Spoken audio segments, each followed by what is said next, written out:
The street that many call the heart and soul of Albuquerque has degenerated into a bumpy ride. If you've driven Central Avenue in the past few years, you've probably asked yourself, when are they going to repave this thing?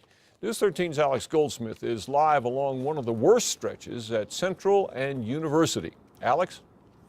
Dick, you're right. We drove Central all the way from Unser out to Tramway, and we found this area right here, one of the busiest near UNM, was one of the roughest stretches of road.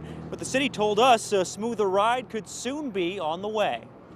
Central is our most important arterial in our system. Route 66 is one of Albuquerque's busiest, most important streets, and one that city tourism uses to try and bring people here.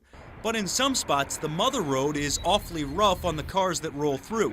Watch what happens to our tires when we head up Central across University. It's just as bad inside our SUV. City Municipal Development Director Michael Reardon explains. So this is a very heavily traveled transit corridor, and with buses stopping and starting, we develop a lot of rutting at some of the intersections. So what's the city doing to try and smooth out the bumps? Reardon says they've got a plan. Where you take the existing asphalt, you turn it up, you heat it, and you relay it, so it's flat and smooth again. The city wants to do that to Central from I-25 up to University this summer.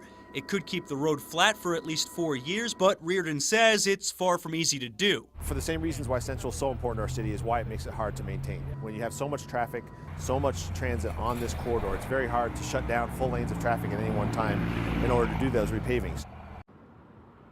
The other tricky part of Mayor Barry's, of repaving and maintaining Central is Mayor Barry's plan for a light rail-like bus system on Central. Because of that, the city has to make sure it isn't doing work that's just going to have to be torn up and redone in a few years after it made those initial steps. Back to you, Dick. Wouldn't be the first time that happened, Alex. Thank you. Repaving that stretch between I-25 and University will cost about $1 million.